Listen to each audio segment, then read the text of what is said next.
And for our first issue to open this week's Bizwatch, Peza Director General Charito B. Plaza has been very busy these past few months. The head of the Philippine Economic Zone Authority has identified new sites for economic zone development. In total land area, this is equivalent to 70,475 hectares of public land. Our business reporter Zera Hernandez has the story. Various government agencies owning and managing public lands have entered into a Memorandum of Agreement with the Philippine Economic Zone for the redevelopment of properties under their agencies. These are the Privatization and Management Office, Power Sector Assets and Liabilities Management Corporation, and the National Commission on Indigenous Peoples, including the Philippine Mining Development Corporation and, of course, the Department of Environment and Natural Resources. Under private-public partnership or joint venture schemes, Peza is now committing to redevelop these idle public lands into ecozones.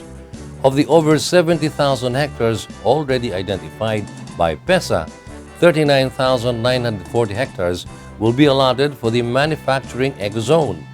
Tourism ecozone will have 19,815 hectares, while the agro-industrial zone will have 10,659 hectares. More of the story from our business reporter. In the distribution of the total land hectarage for ecozone areas, the balance of 42 hectares will be converted into IT parks and 4.5 hectares for IT centers. The remaining 5 hectares may be converted into a retirement zone.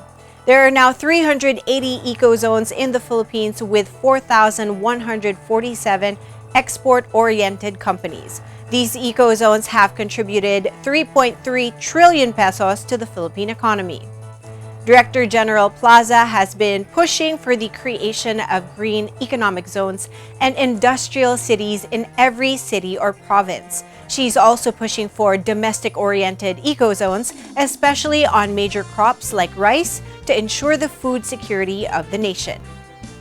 For the public lands under SOM, or the Power Sector Assets and Liabilities Management Corporation, it has identified 9 sites within Metro Manila for redevelopment into ecozones. SOM welcomes the opportunity to generate income streams which they can use to pay off their assumed financial obligations. SOM properties are located near power stations, which make it very attractive to investors.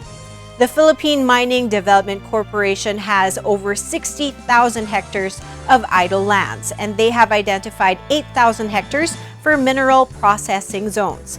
The National Commission on Indigenous Peoples has 5,000 hectares for redevelopment, while military reservation areas are also being eyed for Defense Economic Zone.